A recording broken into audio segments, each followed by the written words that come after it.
In this video, I'm going to show you how you can use Facebook traffic campaigns to promote your music on Spotify. And if you know me at all, I talk a lot about conversion campaigns, and that's still my recommended thing to do. That's what I'm using for most of my campaigns. I've just been recently trying to figure out how to get traffic campaigns to work, because I know some people that have had great results with them. Historically, they're a mess, and they often don't work very well.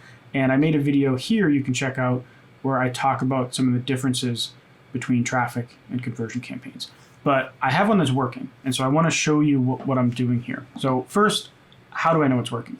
Well, it gets a little tricky when you look at the streams. Like this song, just on its own, gets 6,000 streams a month, and it has over 175,000 streams. So it's a little tricky to figure out like what this campaign's doing. So one way that I can often tell this, if I go to saves, I started my campaign on the 22nd, and we can see a general increase in these from the 22nd to the 26th. So it's 4 days, and that was this today. The data hasn't updated, but we can also look at playlist ads. Pretty obvious increase, but it's less clear, right? Like how it's not an exact number, and it's really impossible to get an exact number to see how it's working. One thing I can do is I can go into the song Life is Short, and if I scroll down to the country, if I just look at Germany. And the reason why, if I go over to the Facebook ads here, this is the plot of the duration of the song, so the 21st, though really the 22nd, up to today. And let me flip over to another window. So in total, I've gotten 219 link clicks at an average cost of 35 cents per click, which actually, this is another reason why I'm still using conversion campaigns. I usually get this around this or better for conversion campaigns. Now, I am using more expensive countries here just to make things work with the link click campaign. So it is kind of a trade-off. But if I go to breakdowns by delivery and country, we can see country by country where the link clicks came from. So we had 108 from Germany. So Germany is by far the biggest one here. So if we essentially just assume that the graph that I showed, when I was looking at all the data, we can kind of extrapolate that into Spotify. So if we go to view charts, and then I'll go to last 30 days. So we can, if we just kind of assume most of this is Germany, and then we look at this graph, it kind of lines up, right? Like it makes sense that on the 22nd, this is when we got the most. And then I think, so this is the 26th here, and this is the 26th. So all that data is lining up, and we can do some quick, mental math eyeballing here. Before the song was getting, 13 to 30 streams a day, more like probably 20 average, and then all of a sudden it jumps to 80, 50, 40. So let's just call it like a 60 average over the last 4 or 5 days. That's a difference of 40 streams a day.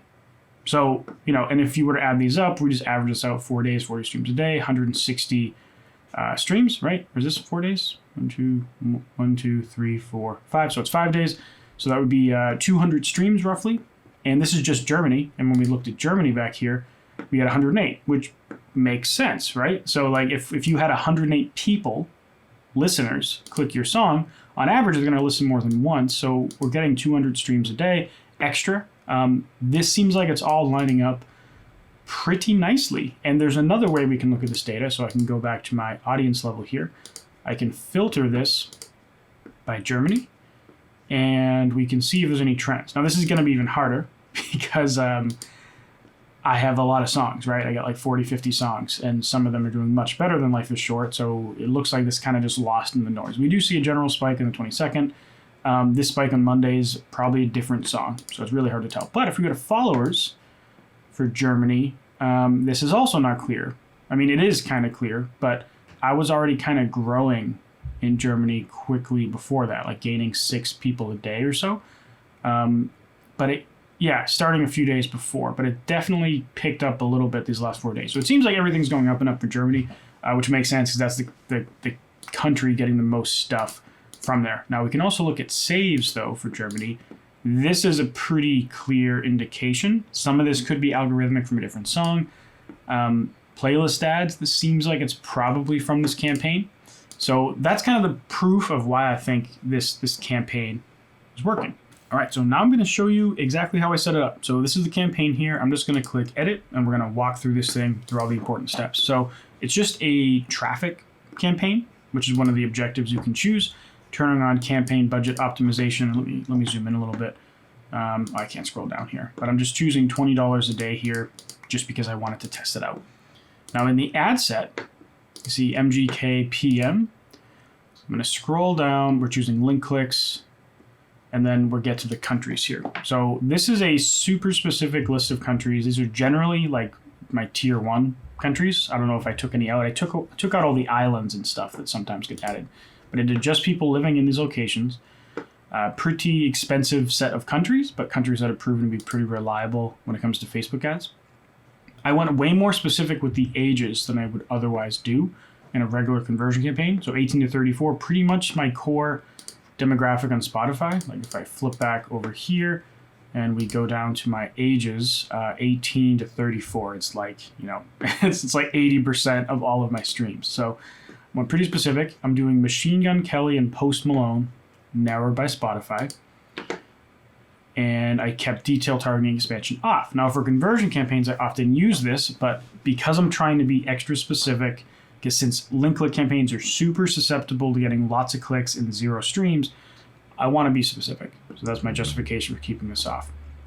We're going to placements, doing something I don't normally do. Usually I include 4 feed placements, 3 story placements, but I want it to be super, essentially old school. Like back in the day when I was running campaigns for music on Spotify, it was just Instagram stories. Over time, I added more and more, which helped drop the cost. But for this, Instagram stories are one of the more reliable placements, so I stuck with just that, just to be safe.